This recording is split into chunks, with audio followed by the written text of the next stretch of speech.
The Queen Who Couldn't Escape Death, The Unforgiving End of Elizabeth in Hurry. Have you ever stood inside a cathedral, eyes lifted toward the vaulted ceilings, and wondered what stories lie buried beneath your feet? Beneath the stones, behind the marble effigies, under the weight of centuries, there lie bodies, bones, history, and among them rests a queen whose very breath once commanded the winds of empire. Queen Elizabeth I, Gloriana, the Virgin Queen, the last Tudor monarch, was not just a ruler. She was the soul of an era. Her name struck fear in her enemies, awe in her subjects, and inspiration in artists. For far over 4 years, she held England in the palm of her hand, navigating storms of treason, war, religious upheaval, and political betrayal. She stared down the might of Spain and emerged triumphant. She turned a divided, battered country into a global power. But there was one force she could never conquer: time. Behind the glitter of the crown, beneath the powder and pearls, was a woman who lived in constant proximity to death. From her earliest days, death stalked her halls: assassins, conspirators, poisoned chalices. She watched heads roll, sometimes by her own signature, and knew too well how fast favor could turn, how loyalty could die, and how queens could fall. One execution in particular carved a hollow into her soul, that of her cousin Mary, Queen of Scots. Political necessity demanded it. National survival depended on it.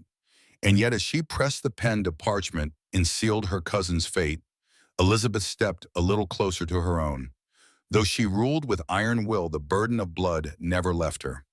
Not in life, not even at the gates of death. But it wasn't death that terrified her the most. It was what would be done to her after it. In Elizabethan England, embalming was not an art. It was a horror. No gentle preservation of the noble dead. It was a brutal mechanical violation.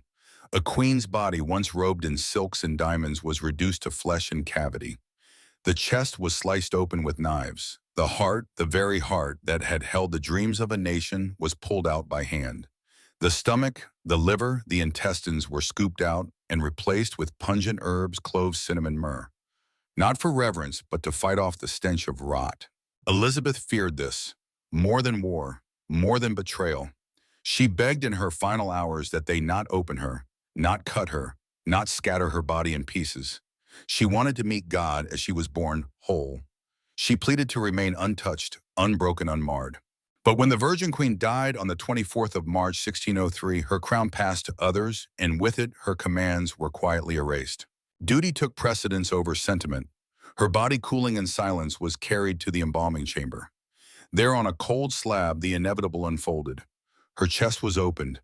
Her organs, the life she had lived, piece by piece, were removed.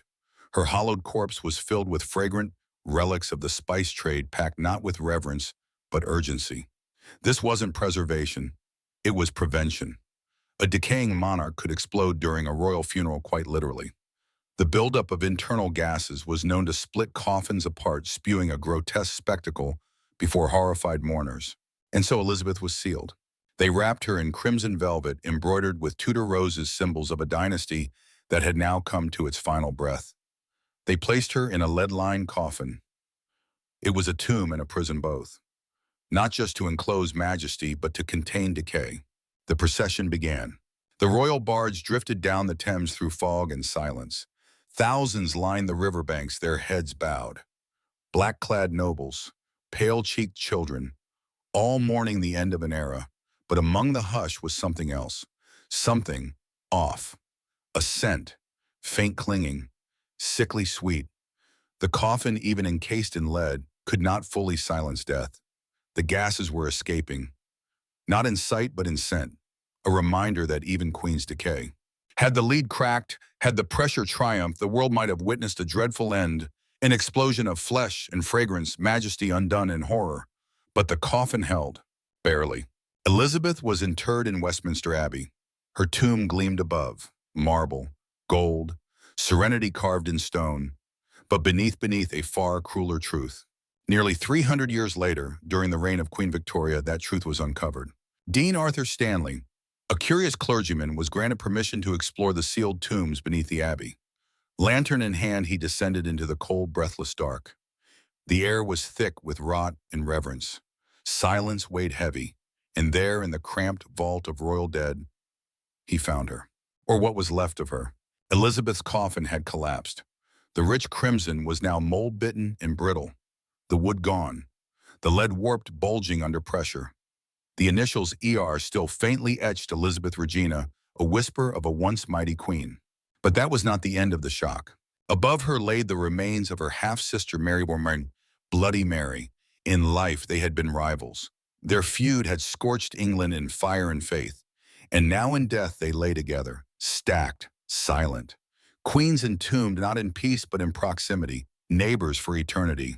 The chamber stank of slow, stubborn decay. Velvet bone air all soaked in the scent of centuries. Even embalming could not halt the tyranny of time. Elizabeth's body, though preserved in haste, had rotted in silence. The velvet had turned to dust. The coffin buckled.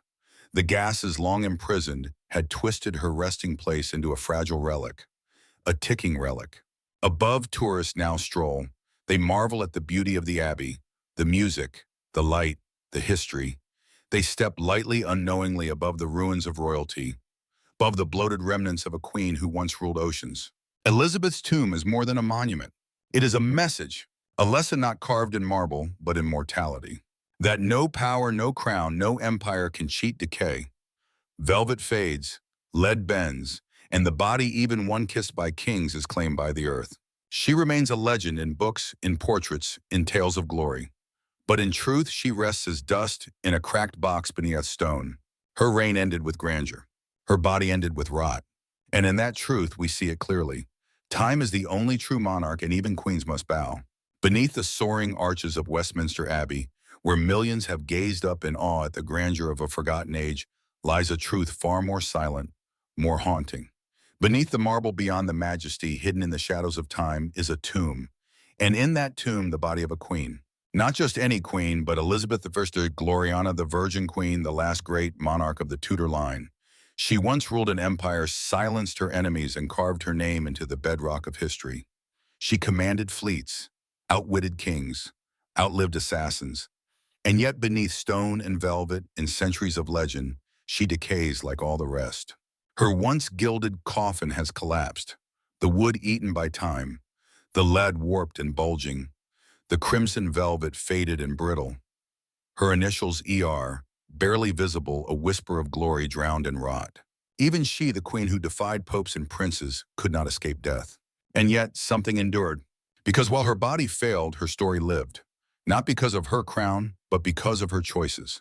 Not because she was royal, but because she was resolute. She dared to reign alone in a world that doubted her. She carried the burden of power with a spine of steel and a heart full of fear she never let anyone see. Her courage became her crown. Her legacy not carved in marble, but in memory. And that is the truth her tomb still whispers to us. We will all return to dust. The gold will fade, the titles will disappear, even the strongest bodies will break. But the choices we make, the lives we touch, the stories we write with our time on this earth, they remain. We can't choose how we die, but we can choose how we are remembered.